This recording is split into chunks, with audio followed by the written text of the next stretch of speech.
É a primeira vez, eu acompanhei, estive em alguns, mas é a primeira vez que eu vejo que se fala em destrutividade do capitalismo. Que não se volte atrás no próximo seminário.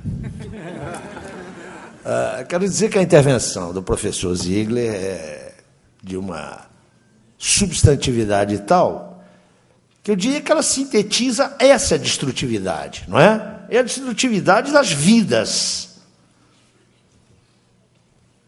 Eu comentava aqui com o João Pedro, não é? Quando ele dava aquele dado, 20 milhões de barris de petróleo diariamente consumidos nos Estados Unidos, esse modelo de civilização é, me perdoe a palavra, insustentável, não é?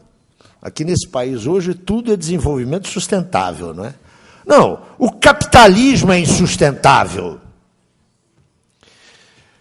Eu vou me ater à ementa, se me for permitido chamar assim, da sessão, vocês têm no programa aí, não, chama-se mesmo ementa das temáticas, da mesa 1, que é essa agora, tão brilhantemente introduzida e aberta pelo professor Ziegler, e eu vou tematizar apenas, eu diria, a primeira frase. A sociedade regida pelos interesses do capital e a destrutividade imanente ao modo capitalista de produção de riquezas. Os outros companheiros vão explorar certamente outras vertentes disso, e, à tarde, a discussão vai se centrar naquilo que é o caroço do interesse dos assistentes sociais, de nós, assistentes sociais, que é o que está acontecendo com esse sistema que vem, entre aspas ou sem aspas, de proteção social. Mas eu queria começar provocando. Sempre bom. Há um francês que diz que é bom a gente pensar pelo avesso, não é? O capitalismo sempre foi destrutivo, não é? A afirmação, a consolidação do modo de produção capitalista foi um processo gigantesco e planetário de destruição. Destruição não é um fenômeno novo na história do capitalismo. Pensemos naquele processo que foi fundamental para a constituição do modo de produção capitalista e, portanto, da constituição da sociedade burguesa, não é? Não penso, como Weber, que se possa identificar economia mercantil com economia capitalista, não é? Como Weber identifica ambas, ele encontra capitalismo lá na antiguidade, não é? Penso que a ordem do capital, como tal, começa a se erguer especialmente a partir dos séculos XV e XVI. Ora, nesse período nós tivemos aquilo que Marx chamou de acumulação primitiva ou acumulação originária. O exemplo de um processo de destruição gigantesco, sanguinário. Maiores informações vocês podem obter com os chamados povos originários aqui na América Latina, não é? Com 12 cavalos, 12, se pôs abaixo o Império Inca. Não foram só 12 cavalos, né? Foi a pólvora. Atenção. Mas os incas nunca tinham visto cavalos. Vocês conseguem ter uma ideia do que isso significou? A aparição do espanhol montado por um animal que eles não conheciam. Bom, a acumulação originária ou primitiva foi um brutal processo de destruição. A introdução do moderno escravismo, trazer o negro de África e torná-lo, ou continuar, porque havia sistemas escravistas em África, mas torná-lo escravo em outra latitude e outra longitude, violência maior do que essa.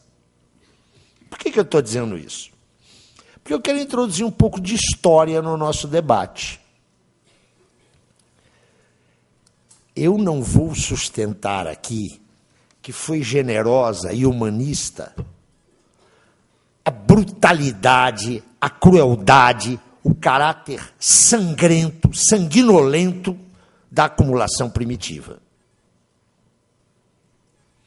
O seu horror não pode ser negado. O seu horror. Entretanto, do ponto de vista histórico universal, esse horror implicou a constituição de possibilidades de emancipação.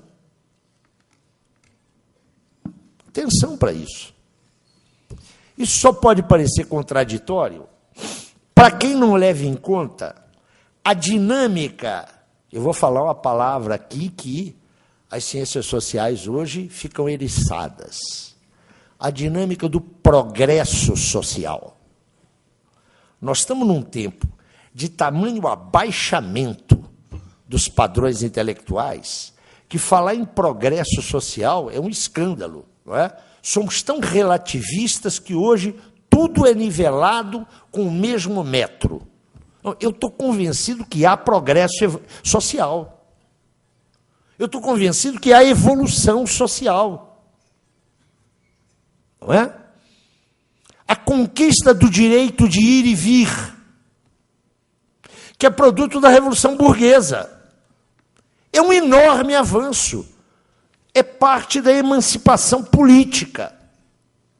É claro que é um avanço limitado, é óbvio, não é?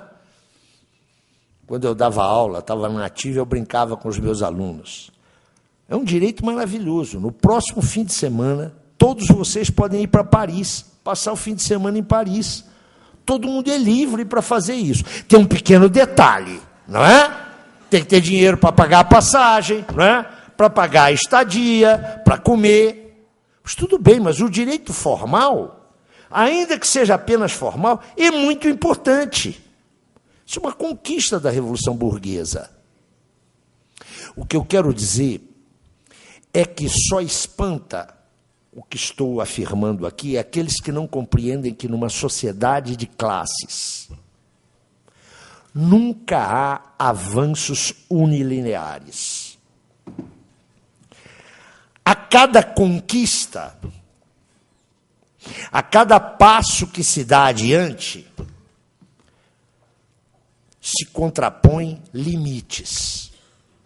Nas sociedades de classes, o progresso, a evolução é sempre contraditória. Mas isso não significa que o progresso e a evolução... Olhem como eu sou um velho do século XIX, nem do século XX, né? Nas ciências sociais não se fala mais em progresso, é proibido, né? Isso é uma ideia da metafísica do século XIX.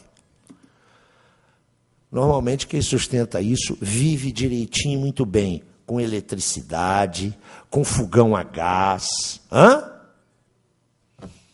Volta ao passado. Ou vocês acham que é o mesmo viver numa ordem feudal e viver numa ordem burguesa?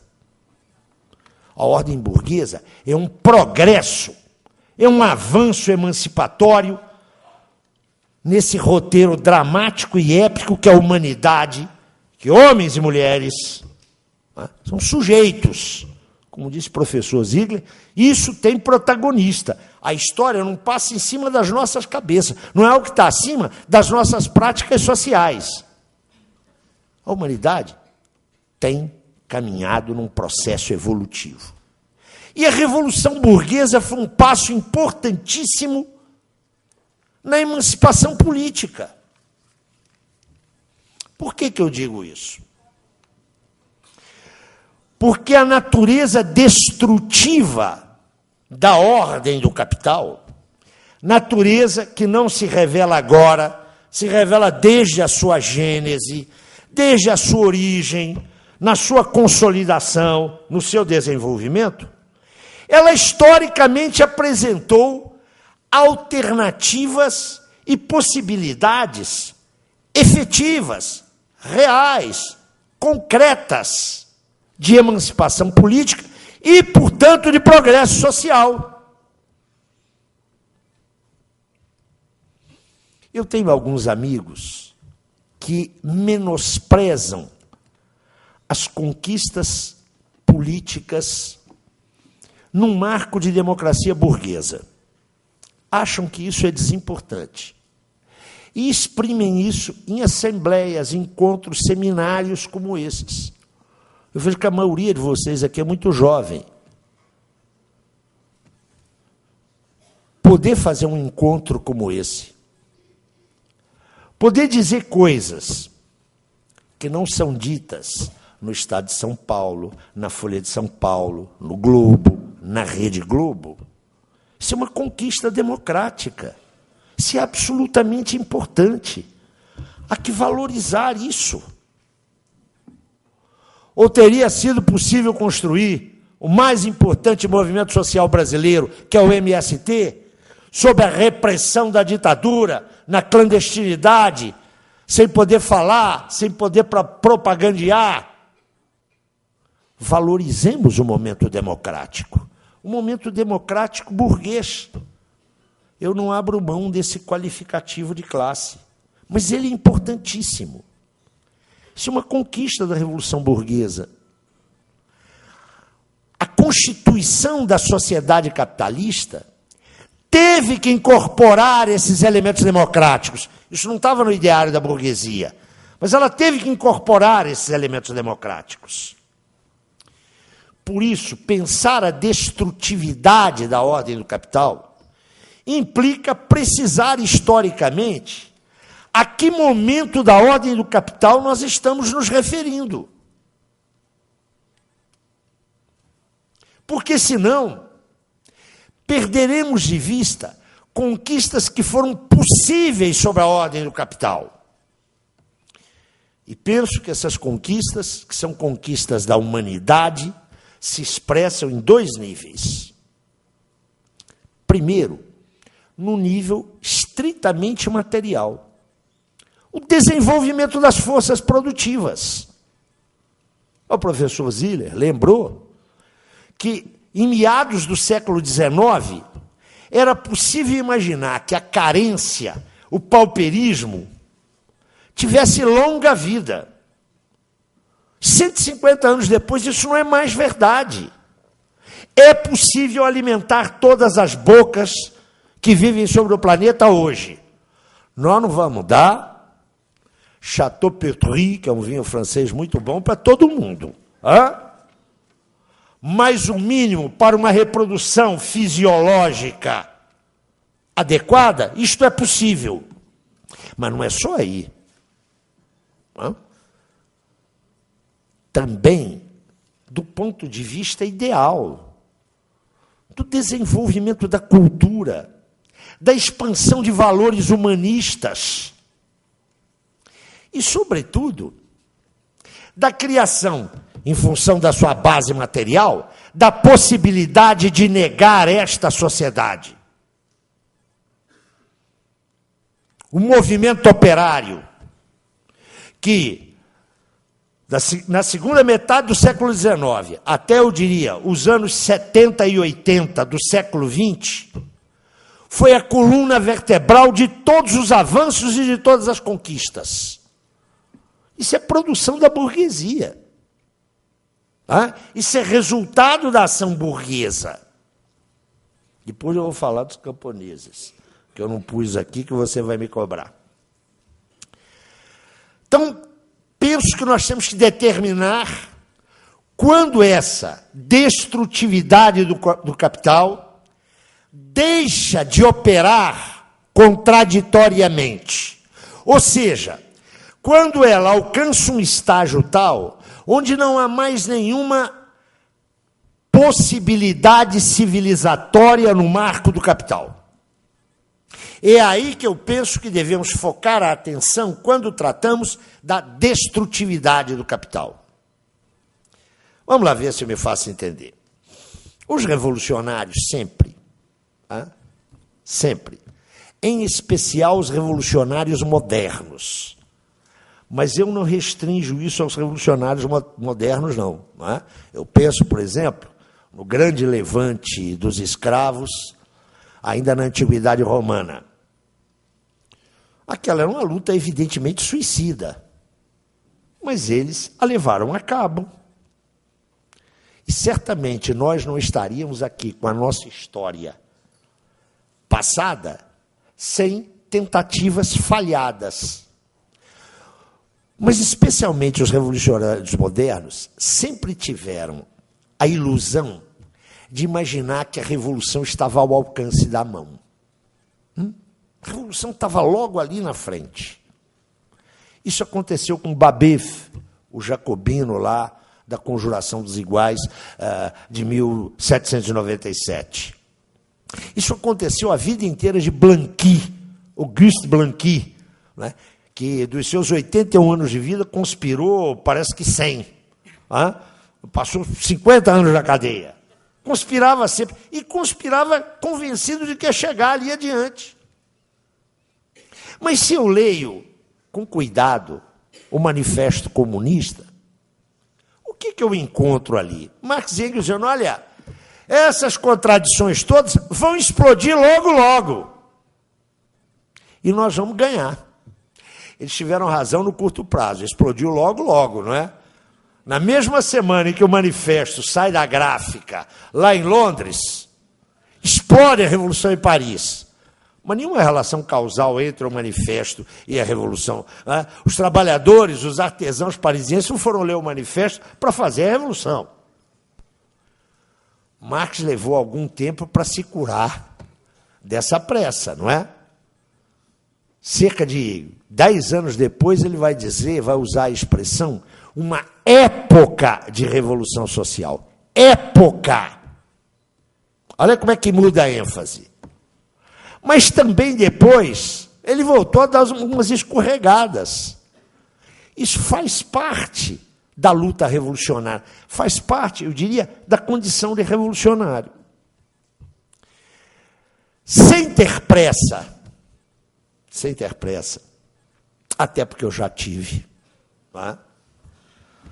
Eu estou convencido de que nos últimos 40 anos, e esses 40 anos são uma indicação meramente cronográfica, da crise econômica da entrada dos anos 70 para cá, a ordem do capital esgotou as suas possibilidades civilizatórias. Todas. A ordem do capital não tem para nos oferecer a nenhum de nós, se não mais alienação, se não mais opressão, se não mais exploração e, sobretudo, se não mais insegurança. E em todos os quadrantes, todos. Agora que a ordem do capital se planetarizou, em todos os quadrantes, ela só oferece insegurança. Isso vai ser tema de discussão aqui hoje, certamente. O professor Ziller lembrou com muita pertinência que no Brasil, e ele lembrou que são dois países, duas nações, Brasil e China, nos últimos 20 anos, houve uma redução dos níveis de pauperismo. Tem gente que acha que isso é obra do governo Lula e que nós chegamos no paraíso, né? Vocês conhecem a minha posição, sabem que a minha posição não é essa.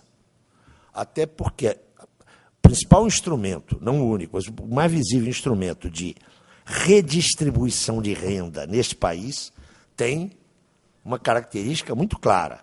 Não redistribui renda, porque não transfere nada do capital para o trabalho. É uma redistribuição intersalarial. Essa é a primeira observação. E segundo, para quem gosta de Bolsa, eu quero lembrar que o Bolsa Família, que mantém algumas dezenas de milhões de brasileiros, e, portanto, é importante, não chega a 10% daquilo que se paga aos rentistas parasitários, ao capital especulativo parasitário dos rentistas brasileiros. Só isso dá ideia da limitação disso. Mas Esse elemento foi absolutamente importante. Mas no mundo inteiro, os últimos 40 anos são de concentração de renda, concentração de propriedade, concentração de poder político. O professor Ziller fez referência a isso. Eu quero explorar isso um pouco mais. Os últimos 40 anos são, em todo o mundo, uma tripla concentração. Concentração de renda, concentração de propriedade e concentração de poder político. Eu só tenho 10 ou já falei 10? Você tem 10. Então, eu não vou me aprofundar nisso. Quero dizer que não, porque tem mais companheiros para falar com contribuições mais significativas que as minhas. Esse processo de concentração de renda, concentração de propriedade e concentração de poder político, nós brasileiros conhecemos bem. Eu só quero retematizar isso, que tem sido uma tônica nas minhas intervenções públicas dos últimos 15 ou 20 anos. Eu tenho um amigo que diz, Paulo, você é um cara maravilhoso, você sempre diz a mesma coisa. É isso mesmo. Eu sempre digo a mesma coisa. O problema não é meu, não. O problema é da realidade. Não é? Espera aí, companheiros. Calma, calma. Vamos lá.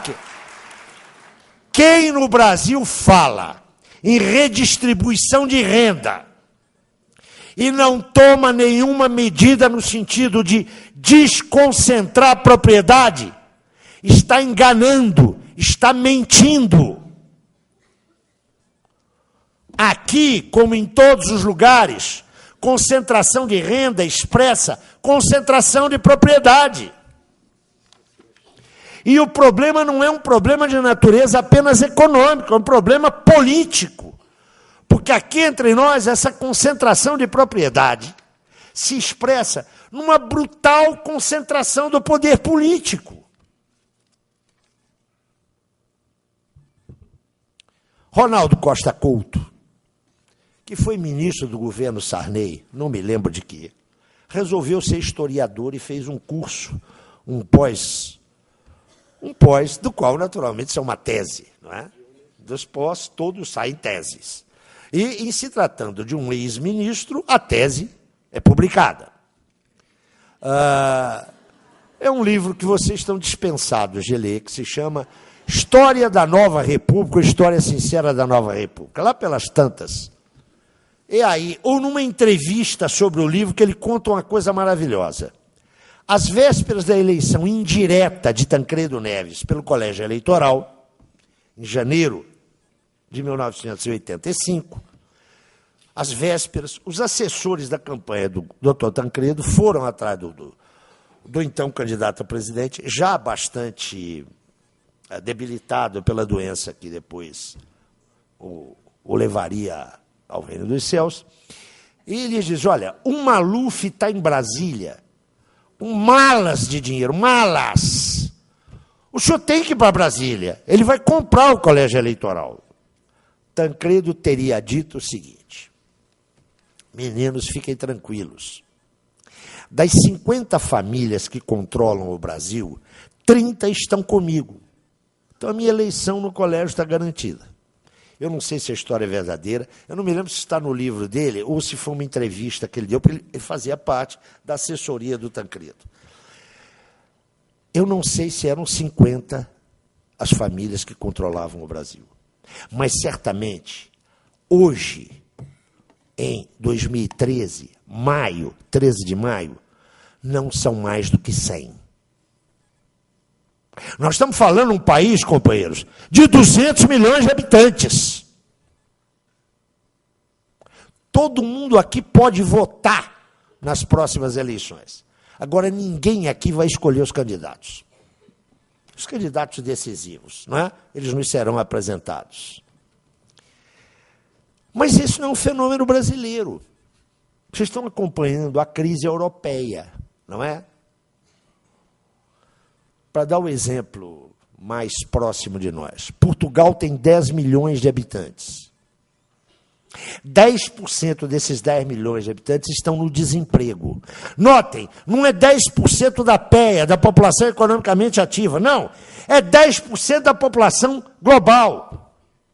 É 1 milhão numa força de trabalho de 4 milhões. As massivas manifestações do povo português contra isso não encontram nenhum rebatimento político. Quem governa é a Troika. São alguns autores que, no seu livro, o professor Ziller nomeia. Lamy, é o Banco Central da Alemanha, é a Angela Merkel, é o FMI e é o Banco Mundial. O mesmo com relação à Grécia. Na Itália, olhe a Espanha. Eu estou dizendo isso porque o que você tem aí é uma alienação do poder nacional. Você tem uma oligarquia rentista, internacional, que constitui também uma oligarquia política. O que eu quero dizer com isso é que hoje a concentração de renda, a concentração de propriedade e a concentração de poder político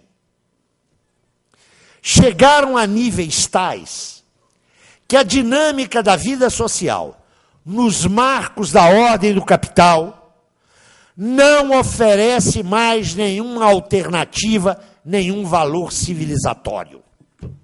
Nenhum.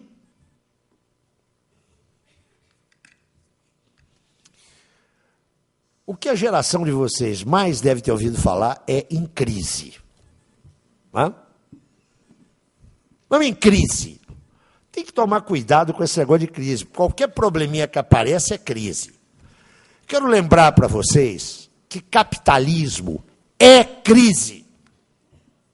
Ô Zé Paulo, eu já vi isso numa palestra sua. É verdade. É isso mesmo. É isso mesmo.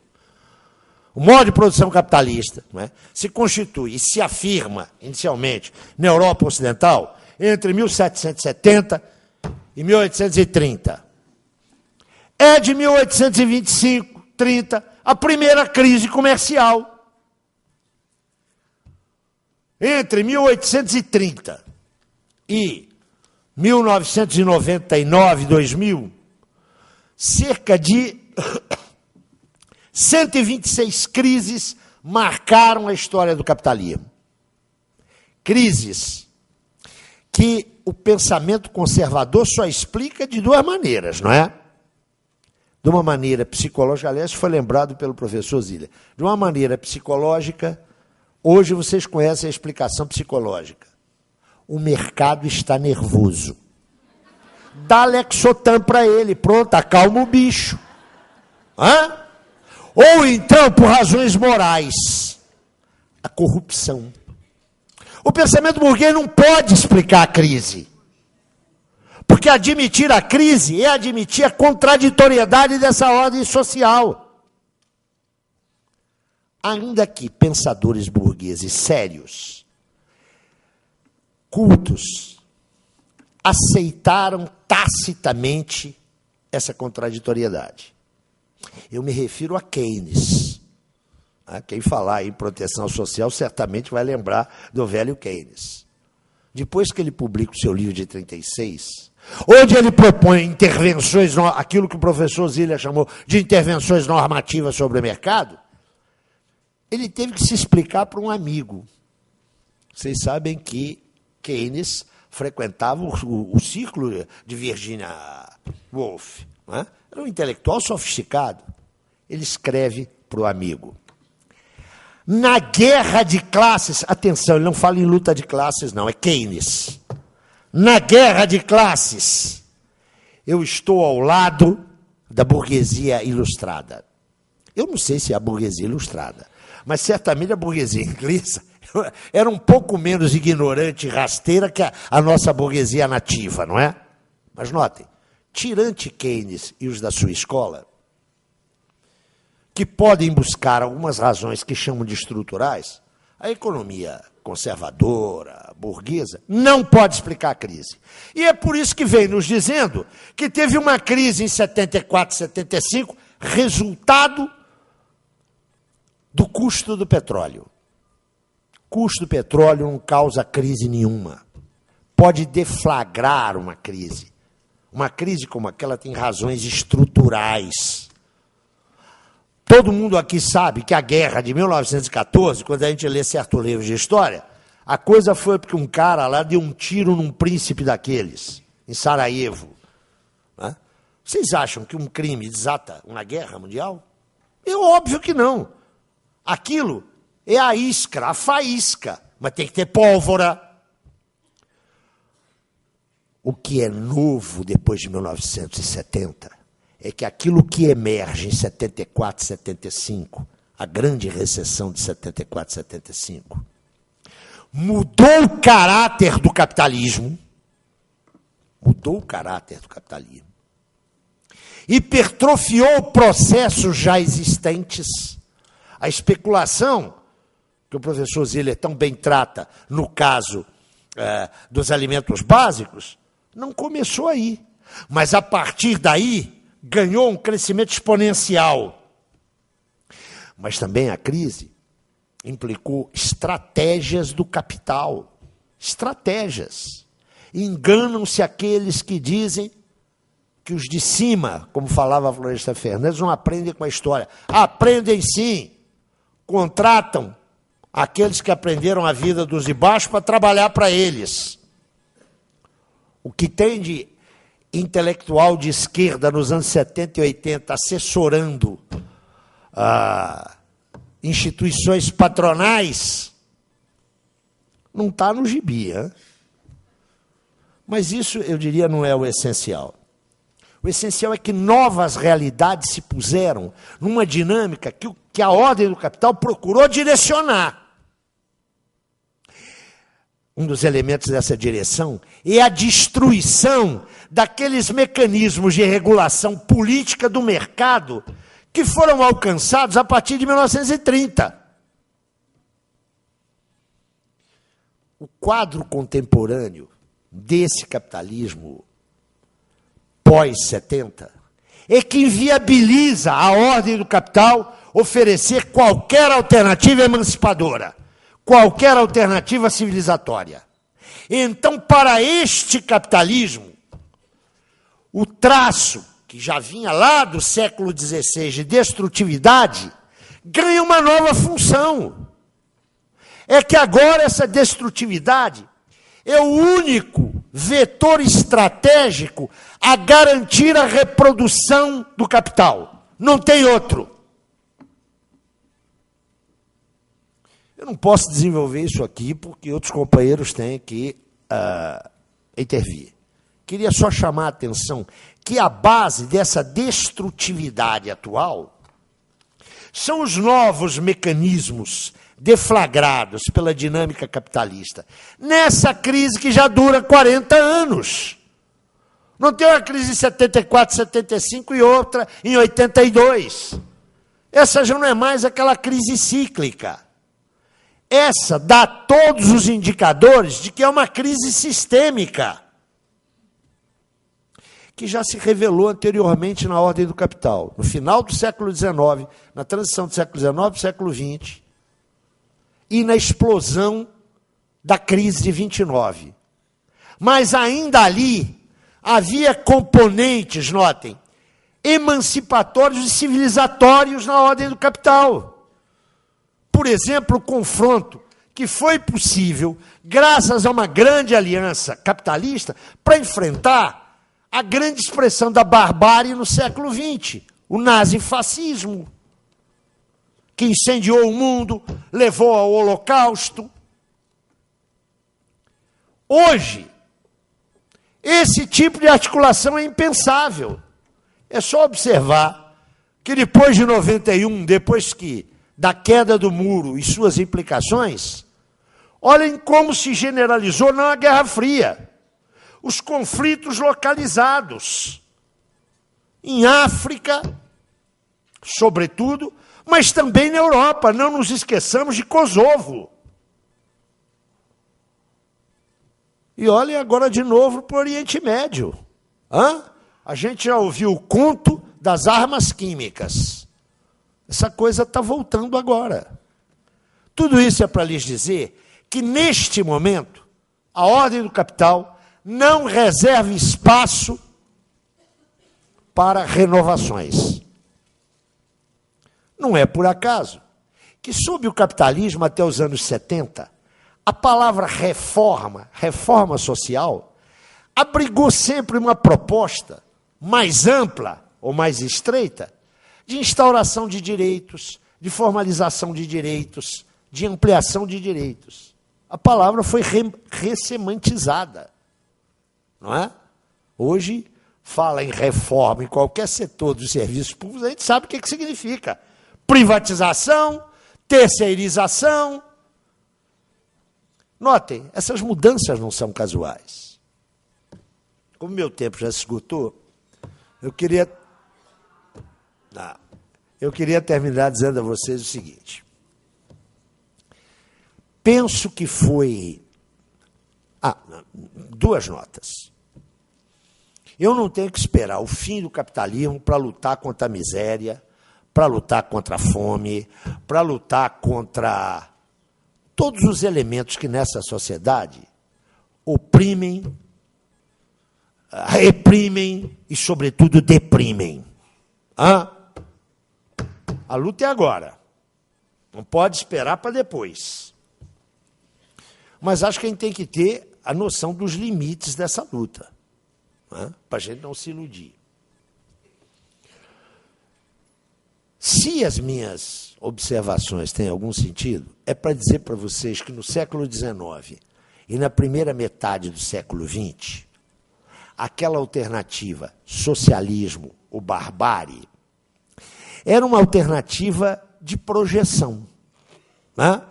O capital não tinha esgotado as suas possibilidades. Agora eu estou convencido que ela é uma alternativa urgente, porque a barbárie já está aqui. Se a cada 5 segundos morre uma criança de menos de 10 anos, a barbárie já se instalou entre nós. Muito obrigado.